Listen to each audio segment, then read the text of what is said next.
When I was a little girl, I had a vision of what love was. I had an idea that I held on to, a feeling that I held on to for forever.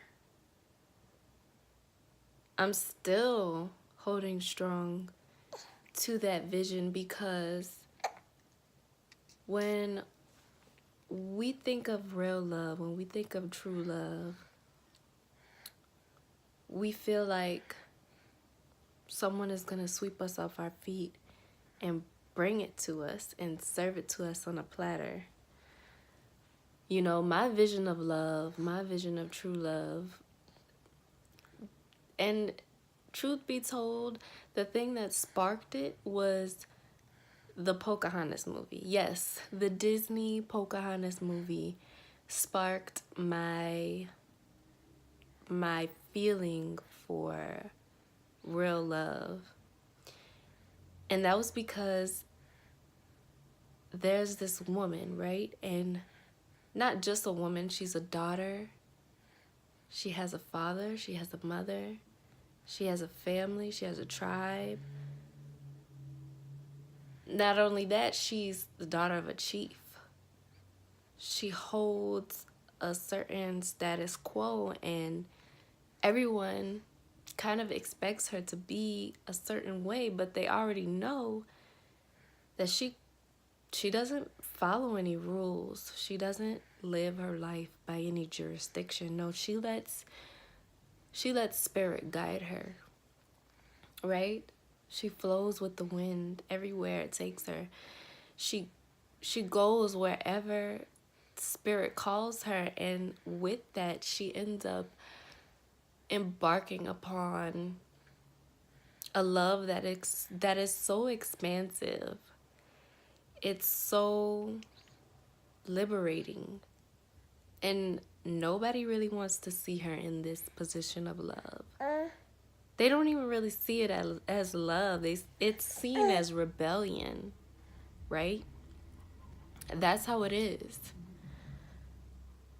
Following your heart, following your spirit, sometimes people will look at you strange. People will think that you're going off course, when really you're just following your heart. And that is the greatest and most fulfilling part about being in love, because you are in your heart space and no logic can define your experience, because your experience will bring you so much wisdom, so much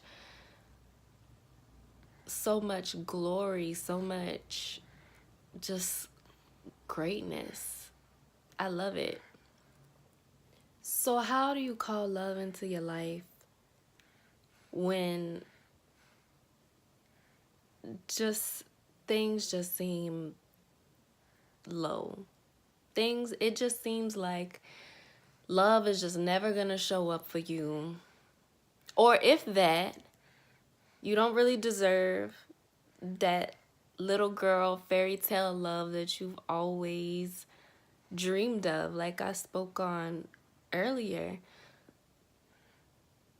As we get older and more in depth into our lives, sometimes it begins to feel like that love doesn't even exist. And for you to even think that it does, you're a little bit crazy.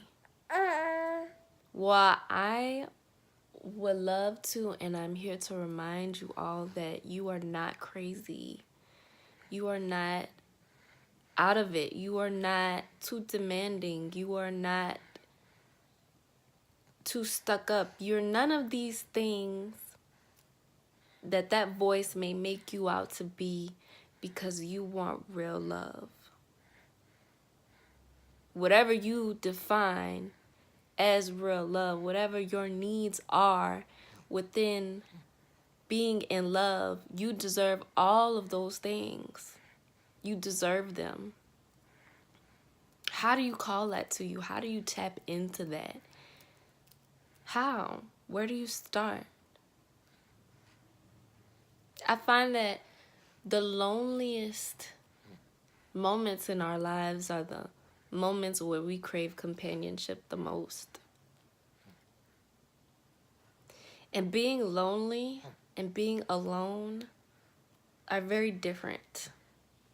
Being lonely and being alone are very different, because when you're alone, you're satisfied. When you're alone, you're filled with presence. You're filled with your own presence.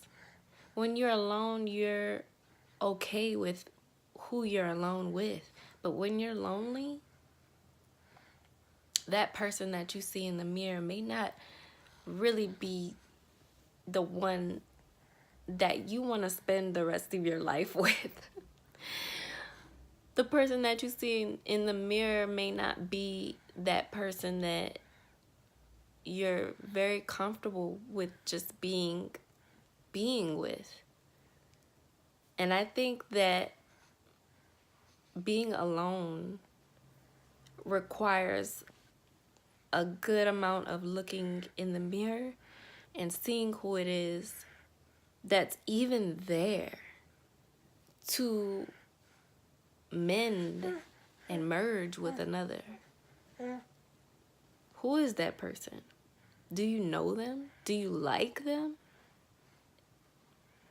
And if you're feeling that emptiness, if you're feeling that pain, if you're feeling that longing, then I guarantee you there is a void inside you that yearns to be filled. And that's not a bad thing. It's not a bad thing. It deserves your attention. It deserves your recognition. And once that recognition is given, then you can begin to do the work and embark on your journey of loving, falling in love with who you are with every single day. The body you came in here with, the voice, the looks, the thoughts, everything. You've got to own it and you've got to love it. Do things that make you feel good. Do things that make you fall in love with you. But you can only do that if you're being real with yourself. You can only do that if you're being real with who it is that you see in the mirror. A lot of times when we are very lonely and we stay in this pattern of yearning and wanting companionship, we might even be ignoring those things about ourselves that we don't like. We might even be lying to ourselves about a lot of realities and things that are just apparent in our life. What is it that you are scared of facing? What is your present state? What is it? If it's not good, if it doesn't make you feel good, then say that. What is it about it? What is it about you that makes you feel less, that makes you feel unworthy, that makes you feel? Feeling is an amazing thing. So what is it? Do you not like, your present living situation? Do you not like, your hair? Like, what is it? What is it that you are not satisfied with about your life so that you can change it? Don't think about these things and then proceed to feel even worse about yourself. No, you have the ability to change your life and fall in love with it. And you got to do that by being real with yourself. Be real about your life so that you can look in the mirror and and love it. Whatever you hide, whatever you ignore, whatever you lie to yourself about, people can feel that. You, maybe not consciously, maybe not fully aware, but somewhere in your spiritual mind, you know you're not fully complete, and that's why you are searching, you are searching, you are searching for love, for love, for love to come to you, because it's there. You just gotta call it. So this is how you call it. This is how you call it. Look in the mirror and be real. Look in the mirror and be real, so that you can then go out to the world and be real. Be real with the world, you be real with you. Right? The mirror reflects all. And all that's reflected is an essence of you.